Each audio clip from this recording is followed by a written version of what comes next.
বাড়ির পড়োশি, যেখানে আপনার বাড়ি আছে এই বাড়ির উত্তর দিকের বাড়ি আর দক্ষিণ দিকের বাড়ি এরা হলো আপনার পড়োশি। পড়োশি যদি সুখের হয় তাহলে আপনি সুখী, আর পড়োশি যদি সুখী না হয় তাহলে আপনি সুখী নন। পড়োশিটাও কিন্তু ভালো হতে হবে, আর যার পড়োশি ভালো নাই ও কিন্তু সুখী মানুষ দুনিয়াতে নয়। কত ঝগড়া আমাদের দেশে হয়, যদি একজনের বাড়ির থালি ধোয়া পানি আর একজনের দিকে চলে যায় তো ওই বাড়ির পড়োশি যদি শুধু ডাক দিয়ে বলে, আমিনার মা তোমারকে পানিগুলোকে রোজ রোজ এদিকে ফেলিও না, তাহলে এটা হলো ভালো কথা।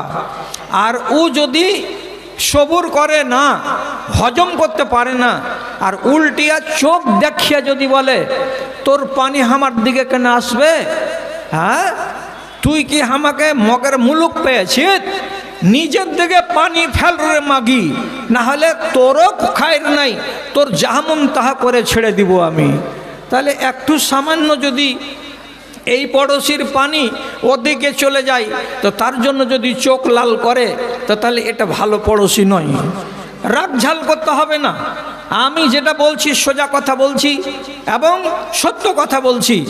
আমাদের গ্রামে একটা মেয়ে ছেলেপিলা নিজের বাড়িতে একটা সিম গাছের টাল দিয়েছিল, তো সিম গাছের টালের সিমের লতিগুলো লটকিয়ে লটকিয়ে ওর পড়োশির জমির দিকে চলে যাচ্ছে।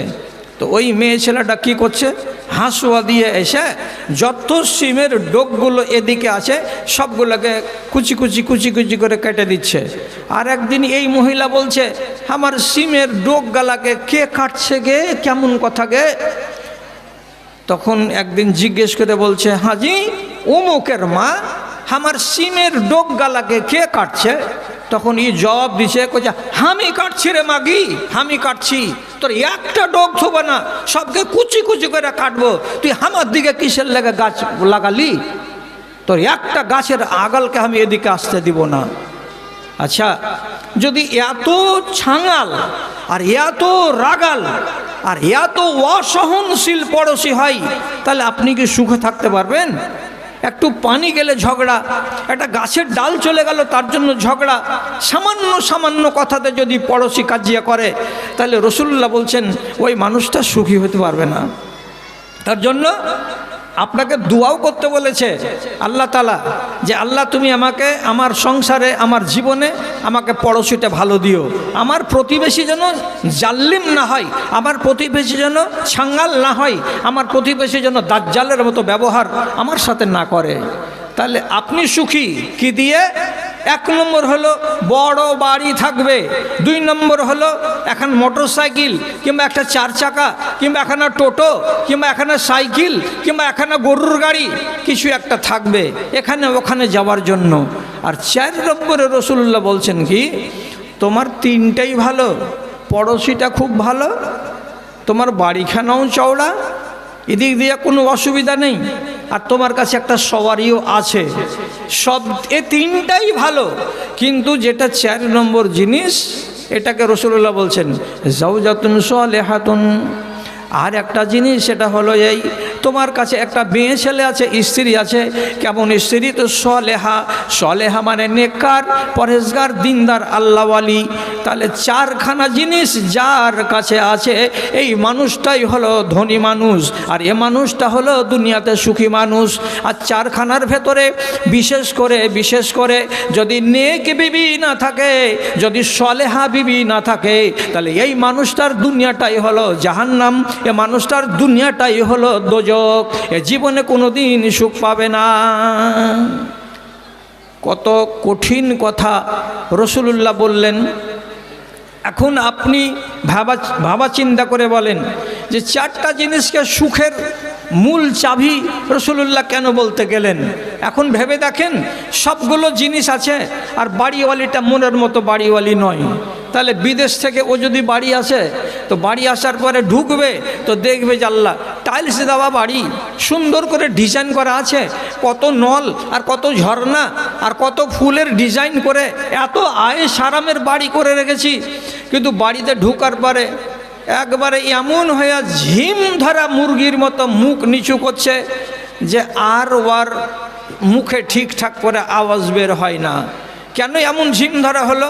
বলছে আজি রাত 10টাতে বাড়ি আইনি তো, এই রাত 10টাতে যদি বাড়ি আসি ব্যবসা বাণিজ্য করে, তা আমার স্ত্রী এমনই স্ত্রী যে ওই টাইমে আসতে গেলে আর আমাকে পানীয় আগিয়ে দিবে না, খানাও আগিয়ে দিবে না, বসে বসে খেয়ে নাও, বা আমার সামনে একটু তুলে পেড়ে দিবে তাও দিবে না। ও যে শুয়ে গেছে তো শুয়ে গেছে, আমি যদি শুধু জিজ্ঞেস করি আরে ঠান্ডা পানি আছে শুধু গরম পানি নাই রে, তো সোজা সাপটা জব দিবে আরে 10টাতে আসছো তো ওগুলা কেন ভ্যাক ভ্যাক করছো, যেগুলো আছে সেগুলোই খাও।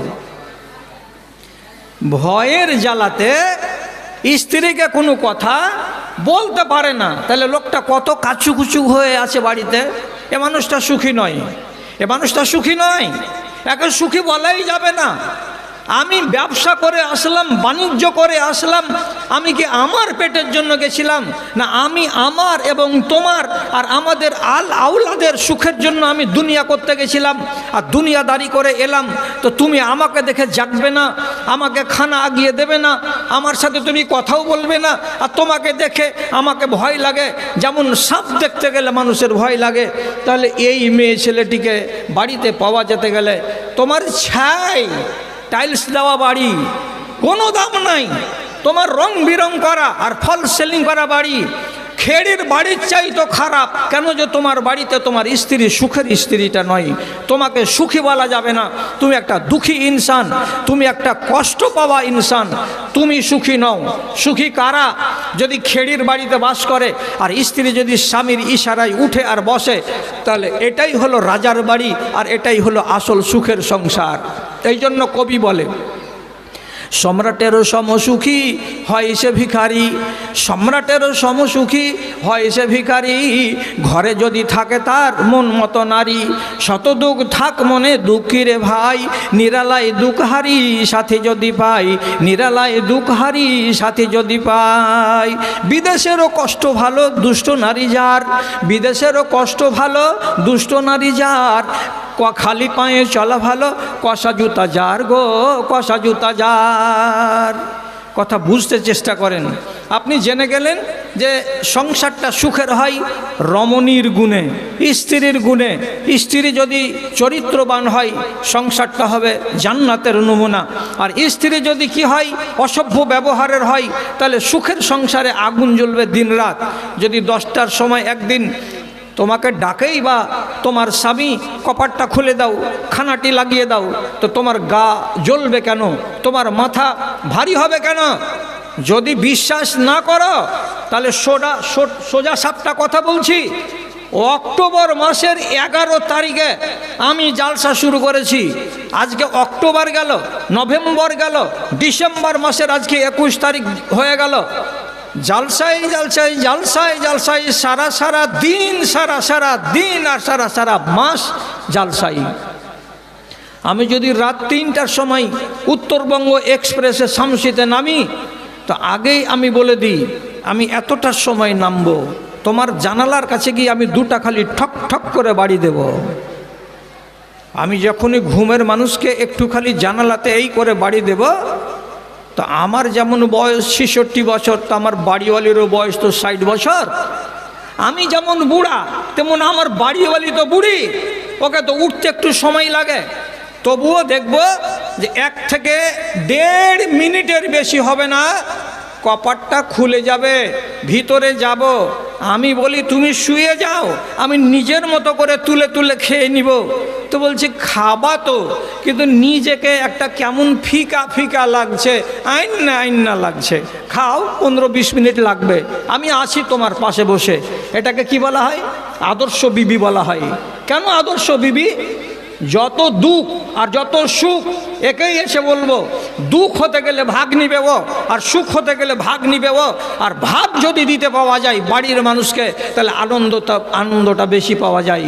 জানেন রাসূলুল্লাহ যখন প্রথম লুকিয়ে লুকিয়ে দ্বীন ইসলামের প্রচার করে বেড়াচ্ছিলেন, তখন রাতের বেলায় যেতেন তবলিগের কাজে, মুসলমান মানুষকে বুঝাবার কাজে। তো যাওয়ার কালে বলে যেতেন, খাদিজা আমি যে কোন রাত্রিতে ফিরে আসবো আমি বলতে পারবো না, 11টাও হতে পারে, একটাও হতে পারে, দুটাও হতে পারে, তিনটাও হতে পারে। তো আমার অপেক্ষায় তুমি থাকিও না, তুমি ঘুমিয়ে যেও। এই কথাটা বলে রাসূলুল্লাহ বাইরে যেতেন। কোনো দিন যদি রাত্রি 2টার সময়তে এসে নিজের কপাটের কাছে শুধু একবার আওয়াজ দিয়ে বলতেন, খাদিজা খাদিজা, একটা আওয়াজ যদি পড়ে রাসূলুল্লাহর, তো খাদিজা কথাটা বলার সঙ্গে সঙ্গে দুটো পাল্লা দুদিকে খুলে যায়। রাসূল তাজ্জব হয়ে গিয়ে জিজ্ঞেস করেন, খাদিজা এটা কেমন করে হয়? একটা মেয়ে ছেলে যদি ঘুমায়, তাকে যদি বাইরে থেকে আওয়াজ দেওয়া যায়, তো সে প্রথমে একবার বলবে তারপরে আরেকবার ডাক দেওয়া যাবে, তখন তার ঘুমটা ভাঙবে, তখন সে উঠবে আস্তে আস্তে। উঠার পরে চপ্পলটা পায়ে দেবে, তারপরে সোজা হয়ে খাড়ো হবে, তারপরে 10 পা এগিয়ে এসে কপাটটাকে খুলবে।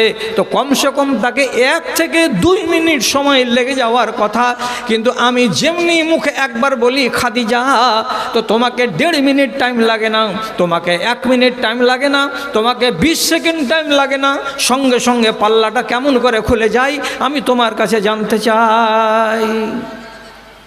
খাদিজা আমাদের মুসলমানদের মা, উনি উত্তর দিয়ে বলছেন, রাসূল আপনাকে যে আমি কাজে পাঠিয়েছি, অর্থাৎ আপনি দিনের দাওয়াত দিতে গেছেন, আমি কি আরামে আছি? আমি তো সব সময় 7-5 গাইতে আছি। আমার স্বামী গেল, কি কাজে গেল? তো দিনের কাজে গেল। কে বকবে, কে গাল দিবে, কে কটু কথা বলবে, কি যে হবে, এই 7-5 ভাবি। আর মনে মনে বলি, আমি যদি ঘুমিয়ে যাই আর আপনি যখন আমাকে জাগাবেন আর আপনার এক ডাকে যদি আমি চেতন না পাই, তাহলে এটা কত বড় বেয়াদবি আপনার জন্য আমার দ্বারাই হয়ে যাবে, আর আপনি কষ্ট পাবেন, এ কথাটা আমি মানতে পারছি না।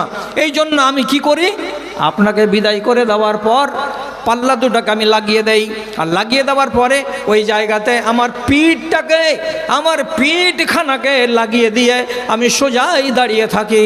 আর যেটুকু কোরআন আমার মুখস্থ আছে, এই কোরআনগুলোকে একটা একটা করে আমি পড়তে থাকি। আমি বিছানায় ঘুমাতে যাই না।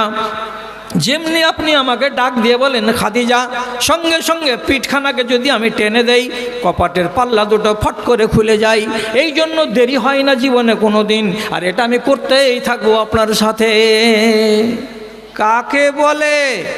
এই রকম ফার্মাবারদার নারী না হতে গেলে একটা মানুষ সংসারে সুখী হতে পারে না। 6টা ছেলের মা, বড় ছেলে চাকরি করে মিলিটারিতে, এতটা বয়স হয়ে গেছে। এইরকম মহিলা, আমাদের এলাকারই কথা বলছি, গায়ের নাম বলবো না, এইরকম বয়সের মহিলা তার স্বামীকে বলছে, তোকে দেখতে জি করে না রে বিনসা, তুই আমার আগা দিকে আসিস কেনে? আজব কথা। আমার বাড়ি, আমার ছেলে পিলে, তুই আমার স্ত্রী, আর তুই উল্টিয়া বলবি যে তোকে দেখতে জি করে না। তা আমাকে যদি তোমার দেখতে জি না করে, তো তুমি আমার বাড়ি থেকে চলে যাও। বলছে আমি কেন যাব? আচ্ছা, কোথায় বাড়ি? কারবানা, কাঞ্চননগর।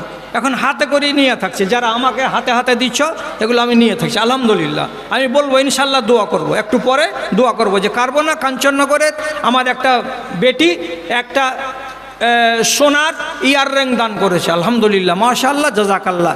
একটু দেরি আছে মা খালা, আমি অবশ্যই আসছি। ইব্রাহিম, আচ্ছা আচ্ছা আচ্ছা, আলহামদুলিল্লাহ, ঠিক আছে। হ্যাঁ, তো বলছিলাম, তো এটা কত বড় জালিম স্ত্রী। ই মরার পরে জান্নাত পাবে? আপনারা নিজেরা ফয়সালা করে বলেন। যেখানে হাদিসে লেখা আছে কি, একটা ছাপের খাটে মিয়া আর বিবি যদি ঘুমায় আর রাগ হয়ে যায় কোনো কারণবশত, আর স্ত্রী যদি নিজের পাশিটাকে ধরে নেই, আর পুরুষ যদি নিজের জায়গাতে থাকে আর বেকুপের মতো তাকায় যে বাড়িওয়ালি রাগ করে উল্টো দিকে মুখ করে পাশি ধরে আছে, তো রাসূলুল্লাহ হাদিসে বলছেন সারা রাত আল্লাহর ফরিস্তা ওই রমণীর উপরে লানত, তোর উপরে লানত, তোর উপরে লানত, তোর উপরে লানত, লানত লানত করতে করতে করতে করতে ফজর করে দেয়। যেই নারীর উপরে আল্লাহর লানত হবে, সেই নারী জীবনে কোনোদিন জান্নাতের মুখ দেখতে পাবে? এটা কল্পনা করা যায়? হ্যাঁ, যে এত বড় বড় বাচ্চা বাড়িতে, আর সে মেয়ে বলছে তোর মুখ দেখতে জি করে না, তুই আমাকে তালাক দিয়ে দে। আরে তালাক যদি দিয়ে দিব তো তুই স্বামীর বাড়ি দেখানো থাকবি, নিজের বাপের বাড়ি চলে যা। বলছে আমার ছেলেপিলা যদি বলে তুই চলে যা, তাহলে চলে যাব। তো ছেলেপিলা বলবে না স্বামীটা বলবে? আজব ধরনের ঝগড়া করা কথা। ঝগড়া হতে পারে, ঝগড়া স্বামী স্ত্রীতে হতে পারে, ঝগড়া হবে না এমন কথাটা নয়। যদি ঝগড়া হয় তাহলে ওষুধ করতে হবে। ওষুধ কোনগুলো? এই ওষুধগুলো দুনিয়ার কোনো দোকানে পাওয়া যাবে না। যেগুলো রসুলুল্লাহ বলেছেন সেগুলো ওষুধ করো, তাহলে লাভ হবে। আর রসুলুল্লাহর বলে দেওয়া ওষুধের বাইরে যদি ওষুধ করতে যাও, ওইগুলো ওষুধে কাজ হবে না। স্বামী স্ত্রীতে ঝগড়া হতেই পারে, হতেই পারে। তাই বলে ঝগড়াটা এত দূর গড়িয়ে যাবে না যে সংসারে ফাটল ধরে যাবে। যদি ঝগড়া হয় তো তাহলে কি করতে হবে? ভালো করে শুনো, কান লাগাও, আর শুনিয়ে কান লাগিয়ে কথাটাকে বুঝো। দুনিয়ার মেয়ে ছেলেরা স্বামী স্ত্রীতে যেমন ঝগড়া হয়, তেমনি ভালো করে বুঝো ভাদু এলাকার মা বোনেরা, জান্নাতেও স্বামীর সঙ্গে জান্নাতি হুরে ইনদের কোনো এক একজনের সঙ্গে এক এক দিন কথা কাটাকাটি এবং বিবাদ হয়ে যেতে পারে বা হয়ে যায়, হয়ে যাবে। আপনারা মনে মনে বলছেন জান্নাতে যে কাজিয়া হবে না কি মৌলভী সাহেব? তো কাজিয়া মানে কি মারামারি বলছি কি না ফাটাফাটি বলছি? স্বামী স্ত্রীতে খারাপ কেন করলি একটারে? এতক্ষণ ঠিক তো ছিল। লাড়ালাড়ি করিও না, আওয়াজটা ঠিক আছে, আর নাড়বা না। কিরা খাও ওখানে বসে বসে, কিরা খাইলাও যে আর এই মাইকে আমি হাত দিব না মগরু পর্যন্ত। হ্যাঁ বসে না গে, খালা বসে না, এখন জায়গাতে বসে না গে। হ্যাঁ ধরো তো, আচ্ছা ক্যাথা আছে ইনশাল্লাহ, দোয়া করবো। আচ্ছা কয় মিনিট পরে শুরু করে দেবো ইনশাল্লাহ। তো কথাটা বলেলি, বলছে শুনো, আরে চলতে বলতে গিয়ে কেন টকঝক হবে না? দুটা মন, আমার আলাদা তোমার আলাদা। তো যদি বিবাদ হয়ে যায়, ঝগড়া হয়ে যায়, তো দুনিয়াতে যেমন বিবাদ হয় তেমনি জান্নাতে তাও যেটা স্বামী পাওয়া যাবে তার সাথেও বিবাদ হয়ে যেতে পারে বা হবে। এটা হাদিসে লেখা আছে, তোমরা মেনে নাও কথাটা। তো যদি ধরে নাও যে একদিন ওই মেয়ে ছেলেটিকে বা স্ত্রীটাকে তার জান্নাতি স্বামী কোনো কারণে বকাঝকা করেছে, একটু মনে কষ্ট দিয়েছে, অথবা এই জান্নাতি মহিলা ও নিজের স্বামীটাকেই কষ্ট দিয়েছে, কড়া কথা বলেছে বা কিছু একটা ঘটিয়ে দিয়েছে, যার কারণে স্বামীটা কষ্ট পেয়ে গেছে। তো স্বামী যদি কষ্ট পায় অথবা স্বামীর পক্ষ থেকে যদি স্ত্রীটা কষ্ট পায়, তো জান্নাতি মহিলারা কি করবে এটা কথা আজকে শিখিয়ে দিলাম। আজকে এখনো মরেননি, মরবেন, তারপরে কবরে 1000 বছর থাকবেন, তারপরে হাসরের ময়দানে যাবেন, তারপরে হিসাবের পরে জান্নাতে যাবেন। তারপরে তখন দেখতে হবে ঝগড়ার ব্যাপারটা, যে মূলবিটা বলেছিল আজ এতকাল আগে দুনিয়াতে যখন ছিলাম, তো বাস্তবিক আজকে দেখতে পাচ্ছি কি হবে। হাদিসে লেখা আছে ফাইন্নাহা তাজাও ইয়াদাহা আলা ইয়াদিহি। ঝগড়া হয়ে যাওয়ার পরে জান্নাতের স্ত্রী কি করবে? তার হাতখানাকে তার স্বামীর হাতের উপরে রেখে দেবে, স্বামীর হাতের উপরে নিজের হাত দুখানাকে এমনি করে রেখে দেবে, আর দেওয়ার পরে বলবে লা আজুকো গামসা হাত্তা তারজা। আমি স্বামীরে শুনো, আমার দ্বারা এটা ভুল হয়েছে তাই হোক, এবং আমি কোনো ভুল করেছিলাম বলে তুমি আমার উপরে নারাজ হয়েছো, এটাই হোক, যেটাই হবে সেটাই হোক না কেন, আমি বিচার করতে যাচ্ছি না, আমি তোমাকে ভালো তোমাকে মন্দ আমি কিছু বলতে যাচ্ছি না। আমার নিজের ফয়সালা হলো এই, তুমি যতক্ষণ পর্যন্ত আমার উপরে রাজি না হয়ে যাবে ততক্ষণ পর্যন্ত তোমার হাতের উপরে আমি হাত রেখে দিলাম, আমি অতক্ষণ পর্যন্ত দু চোখের পাতাকে এক করব না যতক্ষণ পর্যন্ত তুমি রাজি না হয়ে যাও। যতক্ষণ পর্যন্ত তুমি খুশি না হয়ে যাবে ততক্ষণ পর্যন্ত চোখের পাতাকে এক করব না। এই যে তোমার হাতে হাত দিয়েছি তো হাতে হাত দিয়েছি তো দিয়েছি, তোমার যদি ঘুম আসে তো তুমি ঘুমাও, কিন্তু আমি ঘুমাবো না, সারা সারা রাত জেগে বসে থাকবো কতক্ষণ পর্যন্ত, যতক্ষণ পর্যন্ত তুমি রাজি না হয়ে যাবে, যতক্ষণ পর্যন্ত তুমি আমাকে ক্ষমা না করে দেবে, অতক্ষণ পর্যন্ত এ হাল চলবে।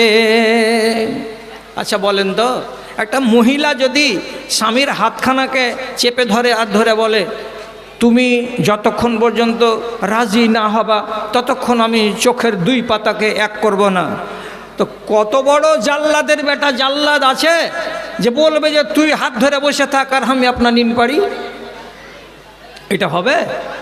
তো দয়া হয়ে যাবে, জানে 15 মিনিটও যাবে না, তার আগে বলবে আচ্ছা যাতো যাতো ঘুমাতো ছাড়তো, যা হওয়ার হয়ে গেছে, তো তুমি একটু হেসে দেখাও আমাকে। ওই যে জবরদস্তি কার হাসা যায় রে, হ্যাঁ যাবে, তুমি একটু হাসো না। তো যখন স্বামী স্ত্রীতে যদি মস্করা করে তো কেন হাসা যাবে না বলেন তো? হরতাল করছে কে? বিবি, আমি ঘুমাবো না যতক্ষণ তুমি আমার উপরে রাজি হবা না, সোজা হিসাব। তাহলে এই জিনিসটার সমাধান করতে আল্লাহ রাব্বুল আলামিনের নবী কত সুন্দর ওষুধ তোমাকে আর আমাকে বলে দিয়ে গেছেন। যত বড় কড়া দিলের পুরুষ হোক না কেন, ওর দিলটা নরম হয়ে যাবে।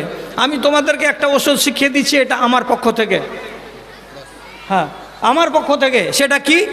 যদি স্বামী, এটা দেখেন তো নাজিম সাহেব, যদি স্বামী রাগ করে নেয়, কথা না বলে, মুখটাকে চার পাশারি মোটা করে বসে থাকে, খানা দিচ্ছ তো খানাও খায় না, পানি দিচ্ছ তো পানিও নেয় না, তো বুঝতে পারা যাচ্ছে যে আর ভিতর খারাপ হয়ে গেছে। তাহলে এই স্বামীটাকে সোজা করার জন্য প্রথমে মুখ দিয়ে দুটা কথা বলতে হবে। মানুষের দ্বারাই ভুল হয় না নাকি? একটা ভুল হয়েছে তার জন্য তুমি এইরকম করে সারাদিন গুঁ ধরে বসে কেন আছো? খেয়ে লাও, খানা দিয়েছি খেয়ে লাও, খানার উপরে রাগ গিয়েছে, তো যত দুনিয়াতে ঝগড়া হবে সব খানার উপরে যাবে। খানা খাবে না, বসে আছে মহাজনের বেটা মহাজন, তো তোমাকে কি করতে হবে? ওর সামনে শুধু এইটুকু কথা বলে দাও, তোমাকে দুবার খানা খেতে বলনু, তুমি খাইলে না, ভুল ত্রুটি যা হয়েছে ওগুলা মানুষের দ্বারাই হয়, ওগুলা কথাকে মিটিয়ে দিয়ে খানাটা খাও, পেটটাকে কষ্ট দিও না। তুমি তাও খাইলে না, তাহলে এবার কানে শুনো কথা, আমিও দানা খাবো না। এই দেখো এশারের নামাজ পড়া হয়ে গেছে, এখন চোখে ঘুম এলো, আমি ঘুমাতে গেলাম, তুমি খাইলে না, আমিও খেতে পারলাম না, তুমি না খেয়ে ঘুমিয়ে যাও। তখন মনে মনে বলবে যে শালা কোন ভেজালে পড়ল রে আল্লাহ, এতক্ষণ আমি একাই কষ্ট পাচ্ছিলাম, এবার তো আমার স্ত্রীও কষ্ট পাবে, তো আমার জ্বালাই ও কেন কষ্ট পাবে, ওর জ্বালাই তো আমি কষ্ট পাই না, আমার মনের ভেতরে রাগ আছে বলে আমি হরতাল করে বসে আছি, আর আমার কারণে বিবি খানা খাচ্ছে না, তাহলে এটা তো আমার দ্বারাই ক্ষতি করা হলো। তখন ওই মানুষটাই আর একবার বিছানার কাছে যে কহবে আই উঠ উঠ উঠ, খেলে খেলে, আচ্ছা আমি খাচ্ছি তুও খেলে খেলে, শেষের বেলায় খেতে বাধ্য হবে। আবার পুরুষদেরকে বলা হয়েছে তোমার স্ত্রী যদি কোনো মতে না মানে, রাগ এতটা হয়েছে যে রাগ মানাতে পারা যায় না, তো ওর 1 নম্বর ওষুধ হলো ওর সামনে খাড়ো হও, হয়ে ওর চোখের দিকে একদম বিনা টিপ মারাতে যতদূর পারো খালি তাকিয়ে থাকো, চোখ মেল করে বিবির চেহারার দিকে তাকাও, দেখতে থাকো। ও আর একবার একটুখানি চেহারা হাসি হাসা বলবে, হাত দিকে কেমন করে তাকাইছো, তুমি আর এদিক ওদিক তাকাইতে পারো না, তুমি কোনো কথা শুনবা না, ফের আবার উল্টে যদি ঘুরে যায় আবার ঘুরে যাও, আর যে ওর দিকে ফের চোখ তুলে তাকাও, খালি তাকাও খালি তাকাও, খালি তাকাতে থাকো। এই প্রথমবারে যে হাসিটা বেরিয়েছিল এটা হলো 25 গ্রাম, এর পরের বার যখন হাসিটা বের হবে তখন ওটা হবে 50 গ্রাম, আর একবারের বার খিটখিট করে হাসে তখন বলবে দিশা পাইছে মিনসা, দিশা পাইছে, দেখছো কেমন করে বেড়েছে, ঝগড়া মিটে যাবে। এগুলো হলো দুনিয়ার অভিজ্ঞতার কথা। আর কাজিয়া কার হয় না রে বাবা, কাজিয়া কার হয় না রে বোন, এগুলোকে কোরআন অনুযায়ী আর হাদিস অনুযায়ী যদি ফাইসালা করো তাহলে ঠিক মিটে যাবে।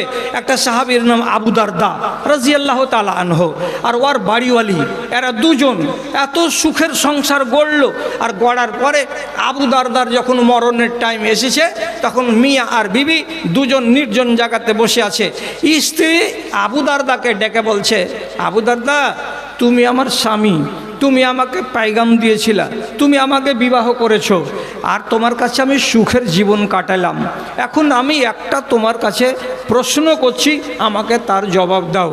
কি বলছো তুমি প্রশ্ন? তখন বলছে, আমি যদি জান্নাত পাই আর তুমি যদি জান্নাত পাও, তো তুমিও জান্নাতি আর আমিও জান্নাতি কিয়ামতের দিন। এবার আমি যদি তোমাকে বলি, আবু দারদা, দুনিয়াতে আমি তোমার বিবি হয়ে থেকেছি, আখেরাতেও তুমি আমাকে তোমার বিবি বানাবে কি না? আমি তোমার বিবি হয়ে থাকতে চাই কিয়ামতের দিন, জান্নাতে তুমি আমাকে বিবি হিসাবে নিবে না? নিবে না? বলো, নিবা? আমি তোমাকে জান্নাতে স্বামী চাই, তুমি আমাকে স্ত্রী নিবা না নিবা না জান্নাতে? তুমি আমাকে জবাব দাও এখানে।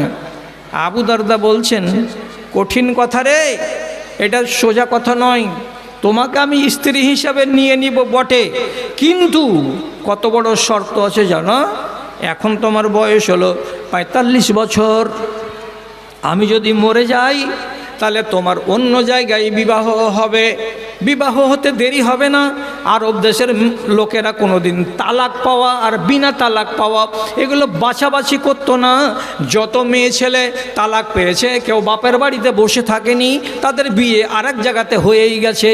তো স্বামী বলছে, আবু দারদা, ও আমার বিবি, তুমি যদি আমাকে জান্নাতে সাথী বানাতে চাও, স্বামী বানাতে চাও, তাহলে আমার বিবি হয়ে থেকেই তোমাকে মরতে হবে। আমার মরার পরে অন্য কোনো পুরুষকে বিবাহ করা চলবে না। আমি মরে গেলাম, আমার বিবি তুমি ছিলে, আমার মরার পরে তুমি মরে যাবে বাপের বাড়িতে, কিন্তু আর কোনো একটা পুরুষকে বিবাহ করবে না। তাহলে এত বড় শর্ত হাদিসে আছে যে কেন? যেহেতু নবীজি বলছেন, ইন্নাল মারাতা লে আখেরে আজওয়াজেহা, একটা মেয়ে ছেলে কিয়ামতের দিন কার ভাগে যাবে? যেটা ওর শেষ স্বামী, তার ভাগে যাবে। তো তুমি যদি আমাকে শেষ স্বামী করো, তাহলে আমার পরে কাউকে বিবাহ করতে পাবা না। আর এটা যদি মানো, তাহলে তুমি আমাকে স্বামী হিসাবে কিয়ামতের দিন পাবে, তাছাড়া তুমি আমাকে পাবে না। স্ত্রী ওইখানেই বলছে, আমি কথা দিলাম তোমাকে মাটি দেওয়ার পর আমার কাছে যত দামি দামি প্রস্তাব আসুক না কেন, আমি কোনো নরকে, কোনো পুরুষকে বিবাহ করব না। কেন? আমি তোমাকে স্বামী হিসাবে কিয়ামতের দিন পেতে চাই। যখনই মারা গেলেন 4 মাস 10 দিন পরে তাকে পায়গাম দিল একটা ওই দেশেরই লোক, তার নাম মুয়াবিয়া বিন আবি সুফিয়ান রাদিয়াল্লাহু তাআলা আনহু, অত্যন্ত ধনী মানুষ। লোকটা পায়গাম দিয়ে বলছে, এই মেয়ে, তোমার স্বামী তোমাকে জীবনে কোনোদিন বিরিয়ানি খাওয়ালছে? আমি টাকাওয়ালা লোক, তোমাকে সকাল বিকাল বিরিয়ানি খাওয়াবো। তোমাকে জীবনে কোনো দিন তোমার স্বামী 1500 টাকার শাল কিনে দিয়েছে? না, দেয়নি। আমি তোমাকে 3 খান 4 খান 5 খান শাল কিনে দিব, তোমাকে হাই কোয়ালিটির শাড়ি কিনে দেব। তুমি আমাকে স্বামী বলে গ্রহণ করো। আমার টাকার অভাব নেই, আমার পয়সার অভাব নেই। মহিলা কি বলছে?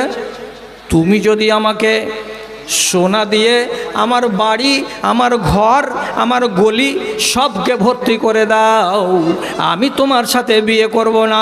কেন করব না? তোমাকে যদি আমি বিয়ে করি তাহলে আমার হাতছাড়া হয়ে যাবে কে? তো আমার স্বামী আবু দারদা। কেন?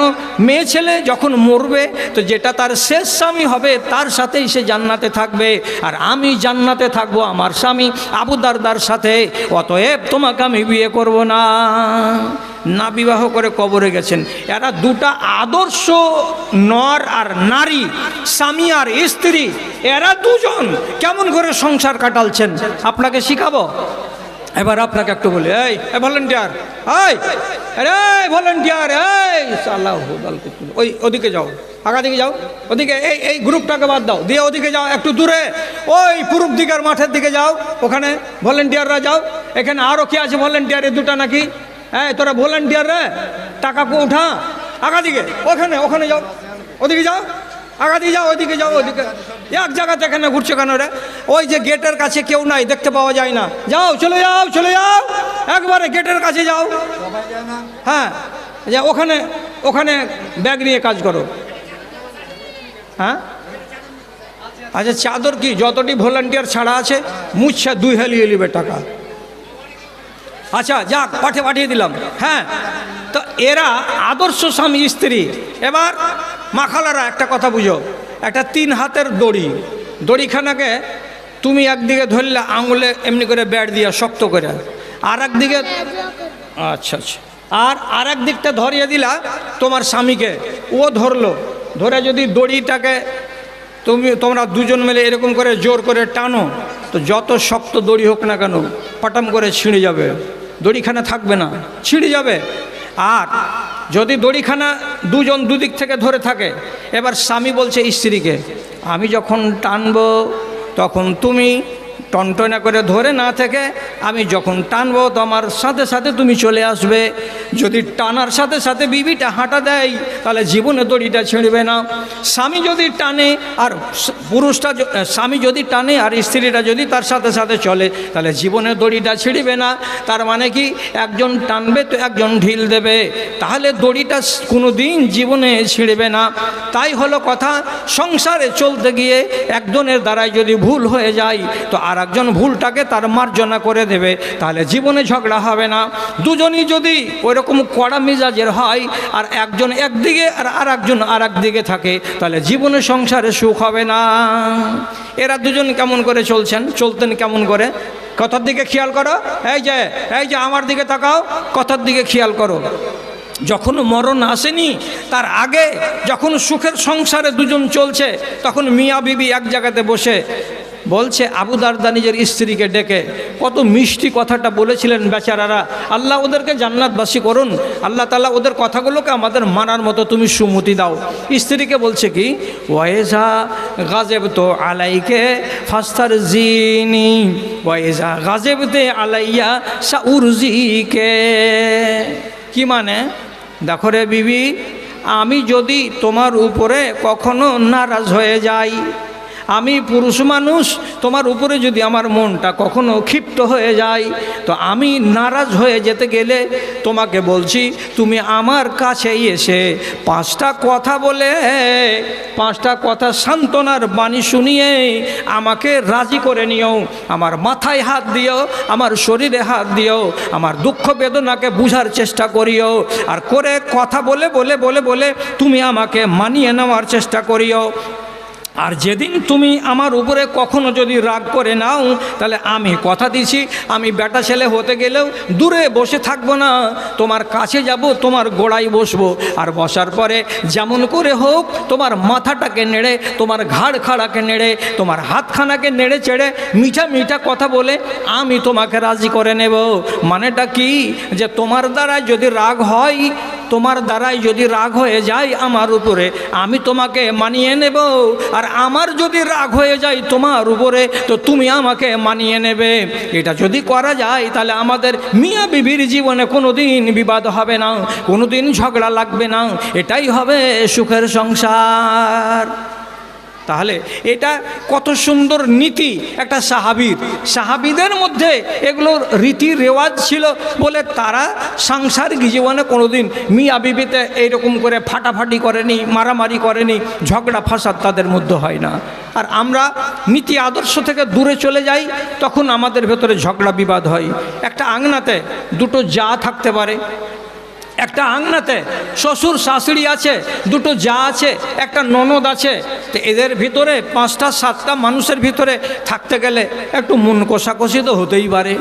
তো মন কষাকষি হতে গেলে এরকম কি হবে, যে যদি বাড়িতে ননদ আসে তো বাড়ির বহুটার মুখে দেখা লাগবে কি যে কে পাউরুটি ভরে খেয়েছে, এমন মুখ ভারী যে ননদকে দেখা ওর পাড়া গরম, আর একলাই মনে মনে বলবে, এই মাগি কি করতে এসছে, আর কি স্বামীর বাড়িতে ওর সুখ হয় না যে এখানে করে জ্বালাইতে আসছে কেন?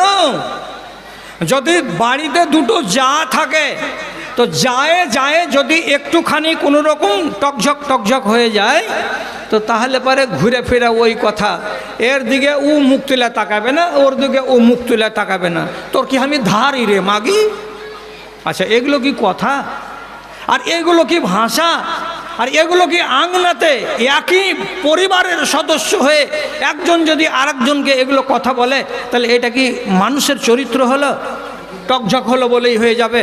আর এটা তো তোমার সতীন নয়, দুটা সতীনের কথা বলছি, সতীনের কথা। আর রাগঝাল হয়ে যেতে গেলে মানুষকে কেমন করে নিভিয়ে চলতে হয় তার কথা বলছি। মা আয়েশার সাথে বিবাহ হলো রসুলুল্লাহর মদিনাতে এসে। আর 13 বছর যে মক্কাতে ইসলামী জীবন কাটিয়েছেন রসুলুল্লাহ, তো রসুলুল্লাহর ওখানে মুসলমান বিবি একটাই, সেটা ছিলেন খাদিজা। খাদিজা ছাড়া আর কোনো বিবি ছিল না। খাদিজা মরে গেল, জান্নাতুল মুআল্লাতে রসুলুল্লাহ তাকে দাফন করে দিলেন। দেওয়ার পরে 13 বছর পর যখন মদিনা এলেন, তো মদিনা আসার 2য় বছরে বিবাহ হলো কার সাথে? তো আয়েশা রাদিয়াল্লাহু তাআলা আনহার সাথে। তখন নবীজির বিবির সংখ্যা বাড়লো, 2টা 3টা 4টা 5টা করতে করতে এক সময়ে 9টা বিবি হলো রসুলুল্লাহ এক সময়ে। কে কে হলো? একটার নাম হাফসা, একটার নাম জাইনাব, আর একটার নাম উম্মে সালমা, একটার নাম সৌদা, একটার নাম সাফিয়া। এই করে বিভিন্ন সময়ে বিবির সংখ্যা বেড়েছে। এবার ভালো করে বুঝেন, নিজের স্ত্রীর বহিনকে আমাদের দেশের ভালো বাংলাতে বলা হয় শ্যালিকা, আর দেশবালি বাংলাতে বলা হয় এটা তোমার কে হলো? তো বলে এটা আমার শালি হলো। তো যেটা তোমরা বুঝো, ভালো বাংলাটা যদি বুঝো তো শ্যালিকা, আর যদি দেশের বাংলা বুঝো তো নিজের স্ত্রীর বোনকে বলা হয় শালি। তো রসুলুল্লাহর একটা শালি ছিল, তার নাম হলো হালা। মেয়ে ছেলেটার নাম হলো হালা রাদিয়াল্লাহু তাআলা আনহা। তো খাদিজা মরে গেছে, ওর কবর আছে মক্কাতে। রসুলুল্লাহ চলে এসেছেন মদিনাতে অন্যান্য বাড়িওয়ালিগুলো আছেন। এমন সময়তে রসুলুল্লাহর বাড়ির কাছে গেটে এসে টক টক টক টক করে আওয়াজ দিচ্ছে। যেমনি আওয়াজ পাওয়া, রসুলুল্লাহ বললেন গেটটা খুলে দাও তো, কে ডাকছে দেখো তো। গেট যেমনি খোলা গেল, তো দেখা যাচ্ছে যে কে আসছে এটা। তো হযরতে খাদিজা রাদিয়াল্লাহু তাআলা আনহার ছোট বহিন, এর নাম হলো হালা। যখন রসুলুল্লাহ গেটে নিজের শালিকে দেখতে পেয়েছেন খুশির জ্বালাতে, তখন বলছেন আল্লাহুম্মা হালাতো, আল্লাহুম্মা হালাতো। ওরে আমার আল্লাহ, ওরে আমার নসিব রে, আমার বাড়ি থেকে এসেছে তো আমার স্ত্রীর বোন হালা এসেছে। কত খুশি হয়েছে, কত খুশি হয়েছে। খুশির জ্বালাতে বলছে আল্লাহ জি, আমার বাড়িতে আমার শালি এসেছে, আমার বাড়িতে আমার স্ত্রীর বোন এসেছে। খুশির জ্বালাতে রাসূলুল্লাহ বলছেন আল্লাহুম্মা হালা, আল্লাহুম্মা হালা। 3 বার যখন বলা হয়েছে, তখন হযরতে আয়েশা আঙ্গনাতে ছিলেন, আর মন গেল খারাপ হয়ে। রসুল চিনহার দিয়া বলছেন, রে এটা আমার স্ত্রী খাদিজার নিজের বহিন। একে যখন দেখছি তখন খাদিজাকে বলে মনে আসছে, একে যখন দেখছি তখন খাদিজার শেকেল সুরাতগুলো খেয়ালে আসছে, আর পুরাতন কথাগুলো অন্তরের ভিতরে জাগছে। তখন মনের ভেতরে একটু ব্যথা লাগছে যে আমি আমার অত গুণের স্ত্রীটাকে অনেক দিন হয়ে গেল হারিয়ে দিয়েছি আমি। তো যখন মরে যাওয়া বাড়িওয়ালির গল্প করছেন রসুলুল্লাহ, তখন সামনে বেঁচে থাকা স্ত্রী আয়েশা রাদিয়াল্লাহু তাআলা আনহা বলছেন একটু মন খারাপ হয়ে, যেহেতু এটা সতীনের ব্যাপার। তখন রসুলকে সামনাসামনি বলছেন, আর রসুল একটা কথা বলি, যে কী কথা বলো?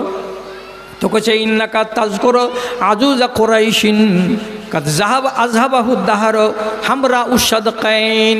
হে আল্লাহ রসুল, আপনি একটা কুরাইশ বংশের বুড়ি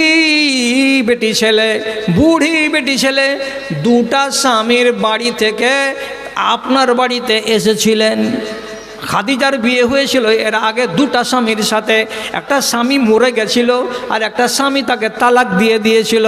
তো 2 স্বামীর ভাত খেয়ে আসার পরে রাসূলুল্লাহর বাড়িতে স্ত্রী হয়ে এসেছিলেন। তার জন্য মা আয়েশা বলছেন কি, আরবদের কোরাইশি বংশের একটা বুড়ি বেটি ছেলে, যার কানের গোড়াগুলো থুসুড়ি হয়ে গেছিল, লাল লাল হয়ে গেছিল। আর ওই বেটি ছেলেটাকে আপনি কেন ভুলতে পারেন না? অথচ আল্লাহ রাব্বুল আলামিন আপনাকে অনেক সুন্দরী সুন্দরী স্ত্রী দান করেছেন, খাদিজার থেকে এরা কোনো অংশে কম নয়। তো এরাকে বলে কেন ভুলেন না ওই পুরাতন বেটি ছেলেটাকে? আপনি যখন তখন কেন ওই বুড়ি বেটি ছেলেটার এত নাম করেন? কথা বুঝা গেল? সতীনের ঝালটা কেমন? মরে যাওয়া মানুষ সম্পর্কে মা আয়েশা এই কথাটা বললেন, আর জামিনী এই কথাটা বলা রাসূলুল্লাহর চোখ গেল লাল হয়ে, লাল লাল চোখ করে যখন আয়েশার দিকে তাকাচ্ছে, তো মা আয়েশা বুঝে নিয়েছে যে আমার উপরে আমার স্বামী কিন্তু রেগে গেছে, কেন যে আমি যে কথাটি বলেছি কথাটি ভালো বলিনি। এই যে রাগটা বুঝে নিলেন মা আয়েশা, তখন রাসূলুল্লাহ ওকে সাথে সাথে জবাব দিয়ে বলছেন, তুমি কি বললা যে খাদিজার থেকে আল্লাহ তাআলা খুব ভালো ভালো বিবি আমাকে দান করেছেন?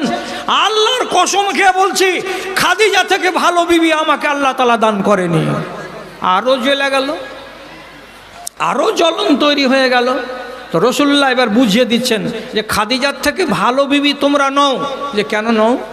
তো বলছে, দুঃখের দিনে আমার বিবি ছিল খাদিজা, আর তোমরা হলে আমার সুখের দিনের বাড়িওয়ালি।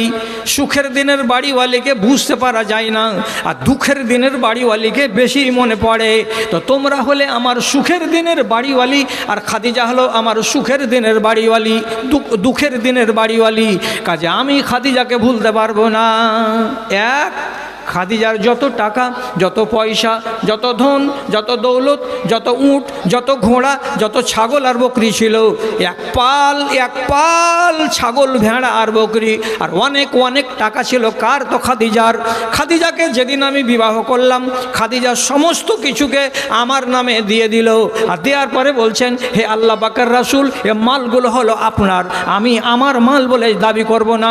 আপনি ব্যবসা করেন, আপনি বাণিজ্য করেন, আপনি সুখী হন, আপনি সুখী হলে আমি সুখী হয়ে যাব।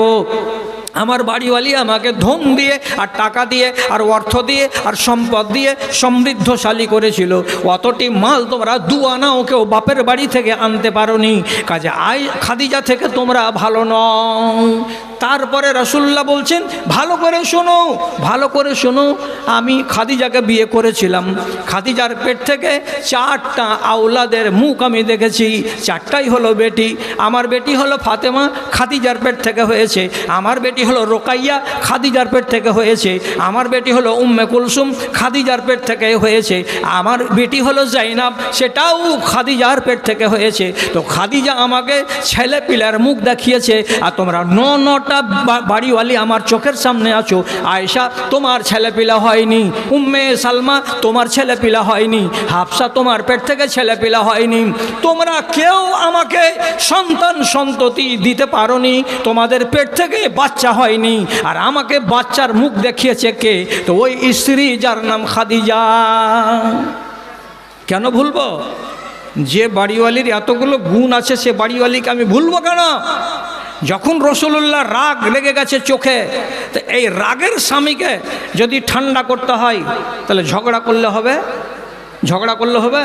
যদি মা আয়েশা এটা কথা বলতেন, আল্লাহ দেয় না তো আমি কি করবো, আমার দোষ নাকি, এটা বললে তো আরও পারা গরম হবে। আবার এটা যদি মা আয়েশা বলে দেন, ও হলো 2 জায়গা থেকে ভাত ছুটে আসা, আর আমি ভাত ছাড়া লই, আমার বাপ আবু বকর সিদ্দিকের একমাত্র, আমার বাপের বাড়ি থেকে আমি কুমারী মেয়ে ছেলে এসেছি, আমি কোনো বেটা ছেলের মুখ দেখিনি, একমাত্র তুমি আমার স্বামী, আর তুমি গত হয়ে গেলে আর পৃথিবীর কোনো মানুষকে আমি বিবাহ করব না।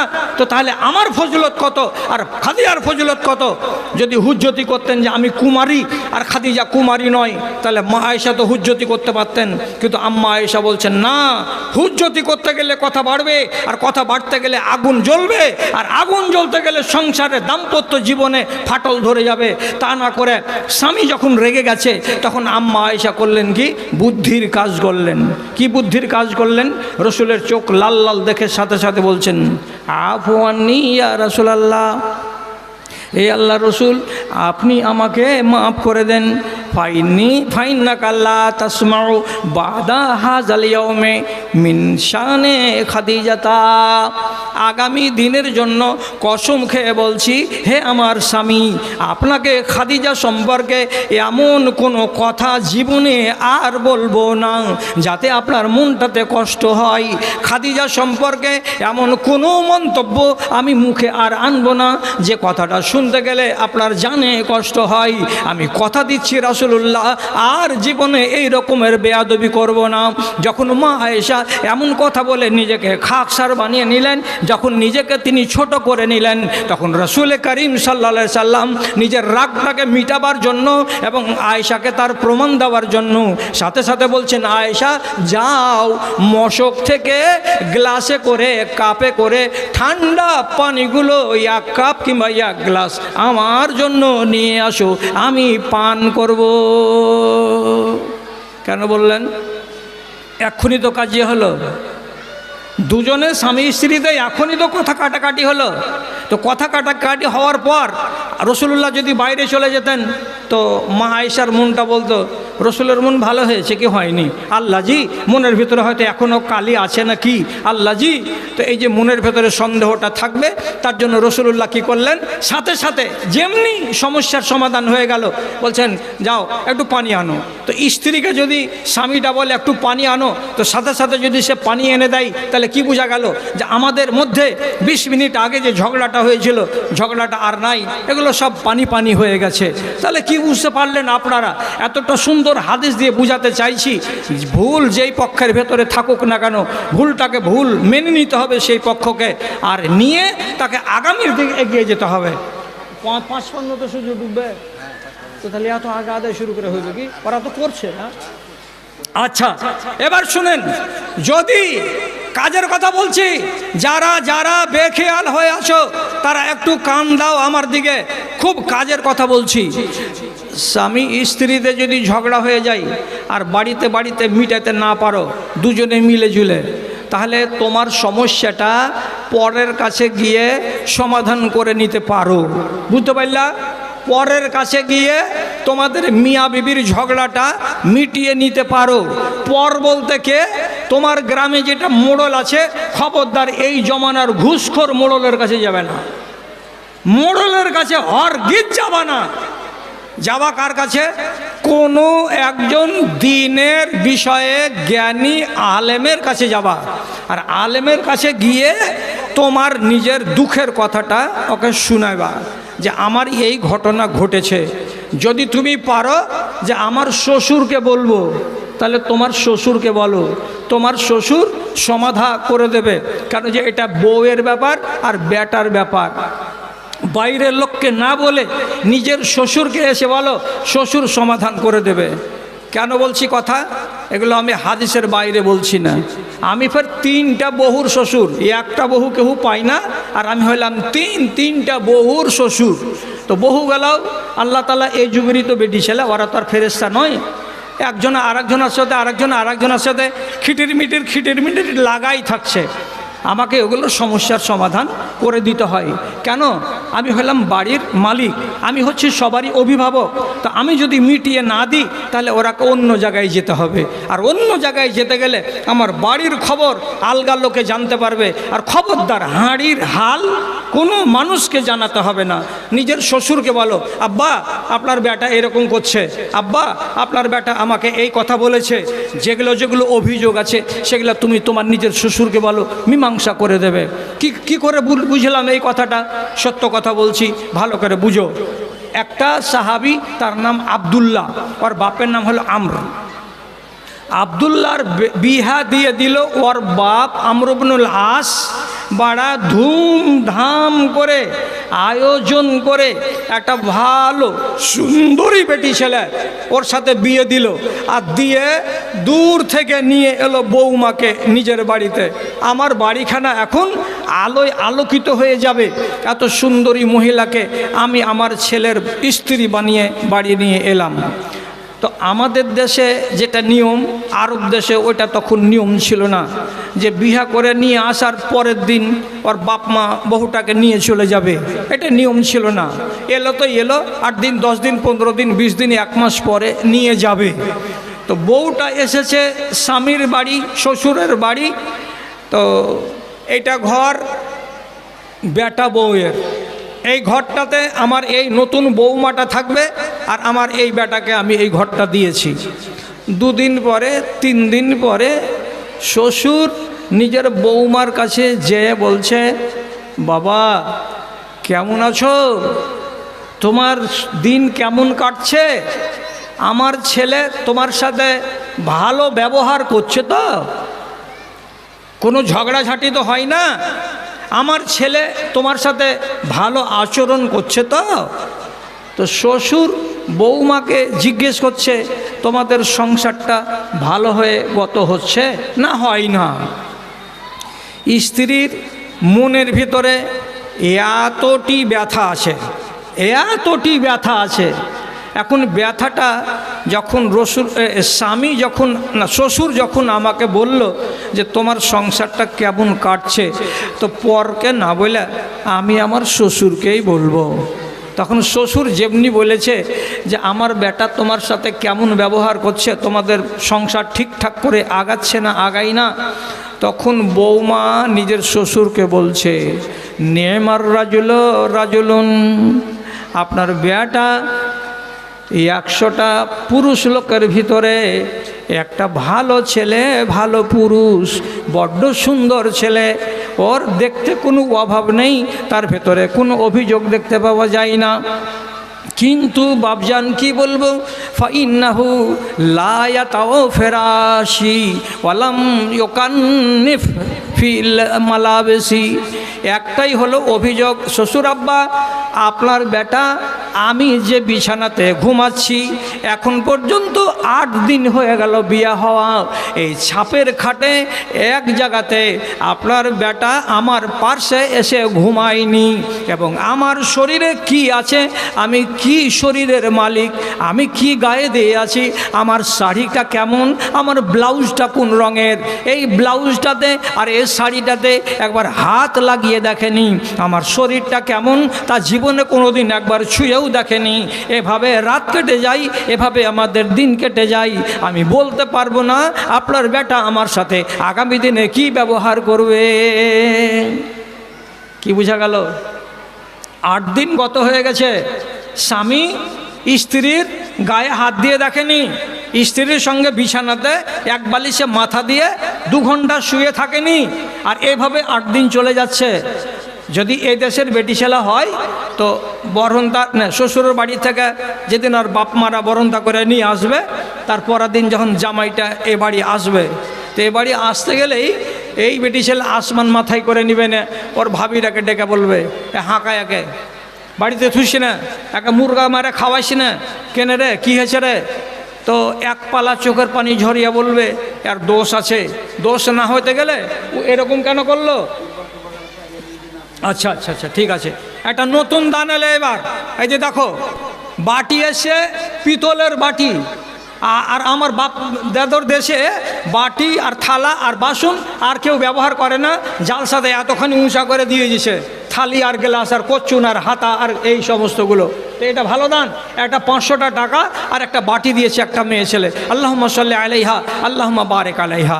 আচ্ছা, তো আমাদের দেশের মেয়ে ছেলে আগুন লাগিয়ে দিবে, আগুন না লাগিয়ে এই মেয়ে ছেলেটিকে আল্লাহ তাআলা কত জ্ঞান দিয়েছে, কত ভালো ব্যবহারের করেছে।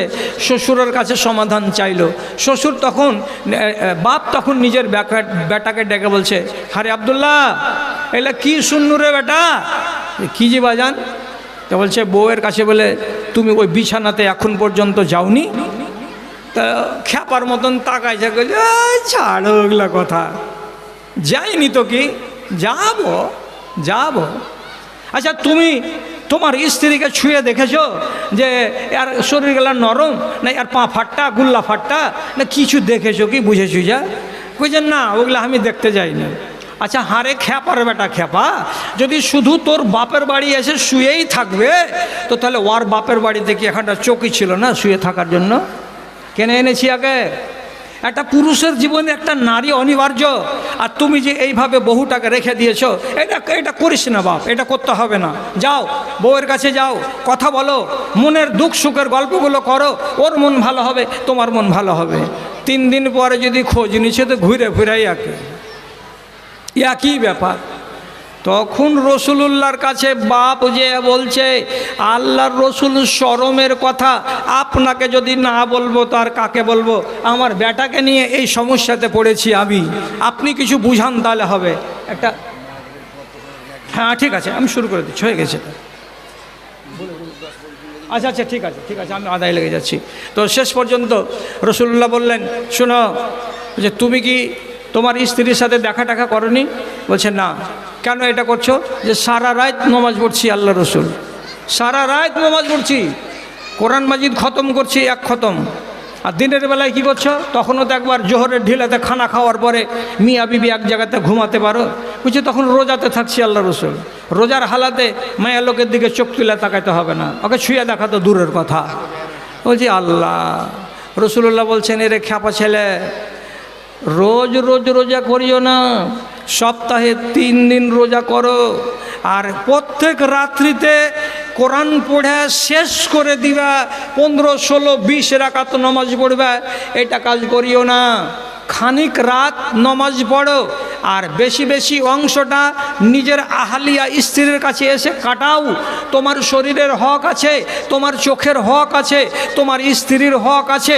এই বলে রসুল্লাহ যখন চাপ দিলেন, তখন আব্দুল্লাহ বাড়ি এলো, আর বাড়ি আসার পরে দিনের বেলায় নফল রোজা বন্ধ করলো, আর রাতের বেলায় সারা সারা রাত কোরআন পড়ে পড়ে নামাজ পড়া বন্ধ করলো। এশা নামাজের পরে কিছু নামাজ পড়ে টড়ে নিয়ে আবার বিছানায় যাই। মিয়া বিবিতে যেভাবে জীবন তৈরি হয় সেভাবে জীবন শুরু হলো, এবং তাদের বাল বাচ্চা পয়দা হলো, আল আউলাদ পয়দা হলো। এবার আমি বলি আপনাদেরকে, ঝগড়া যে হলো বা বিবাদটা যে হলো স্বামী স্ত্রীর ভেতরে মনোমালিন্য, তো যদি এটা শ্বশুরে অ্যাকশন না নিত, যদি শ্বশুর সমাধান করার জন্য পদক্ষেপ না নিত, তাহলে তো 1 মাস পার হয়ে যেতে গেলে এই বেটিটা বাপের বাড়ি গেলে আর জীবনে ফিরে আসতো না, যে ওই রকম স্বামীর ভাত আমি খাবো না। মীমাংসাটা করে দিল কে? তো বাড়ির মানুষে করে দিল, নিজে করতে পারেনি, তো রাসূলুল্লাহর কাছে গিয়ে মীমাংসা করে নিল। তার জন্য আমি পরামর্শ কি দিলাম, ঝগড়া যদি অনেক দূরে চলে যায়, জল যদি অনেক গড়িয়ে যায়, তাহলে সেক্ষেত্রে তোমাদেরকে এটাই পরামর্শ দিচ্ছি যে তোমার গ্রামে যেটা একজন ভালো আলেমে দিন তোমার নজরে আছে, তার কাছে গিয়ে তোমার মনের কথা বলো।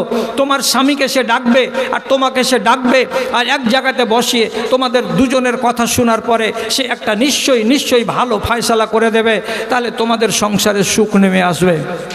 মায়েরা, খালারা, অনেক কথা বলা হলো, এবং সবথেকে খুশির খবর হলো এই যে আমি এলাম আসরের পরে, আর মাগরিবের নামাজ হবে এখানে।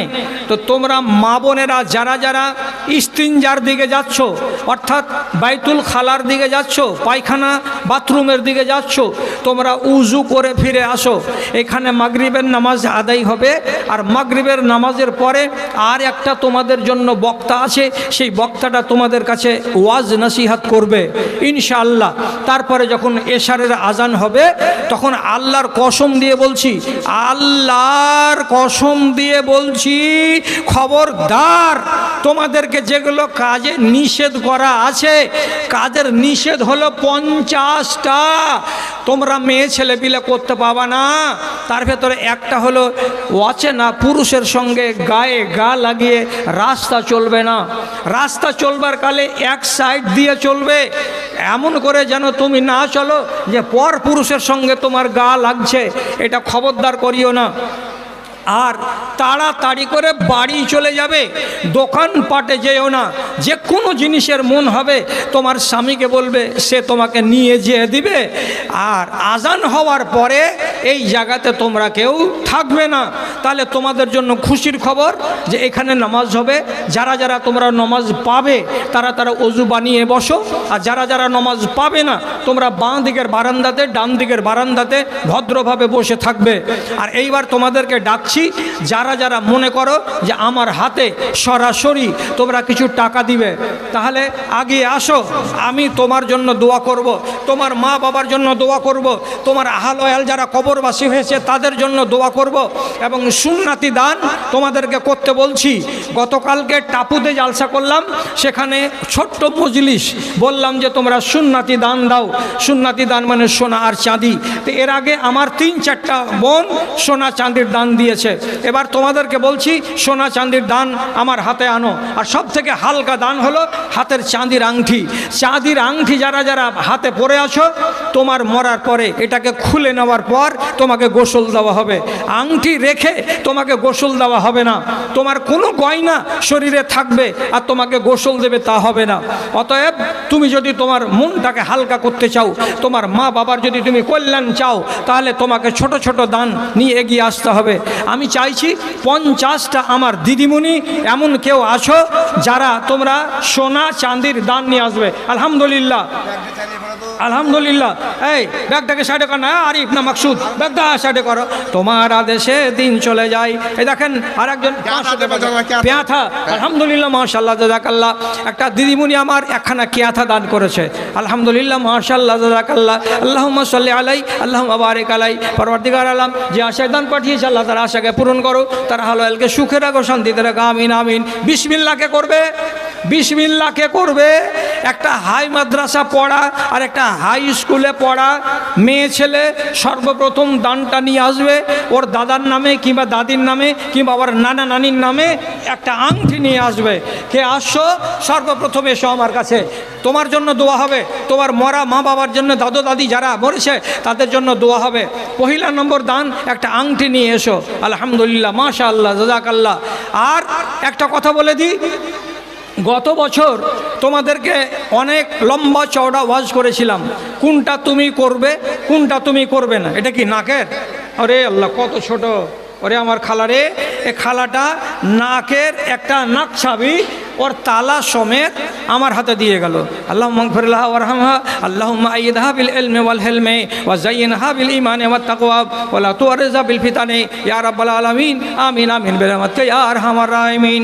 তোমার আদেশে দিন চলে যায়। আলহামদুলিল্লাহ, আমার এক দিদিমণি এখানে 1000 টাকা দান করেছেন। পরওয়ারদিগার আলম তার দানকে তুমি সাদরে গ্রহণ করে নাও। যে আশা দিয়েছে মাওলা তাআলা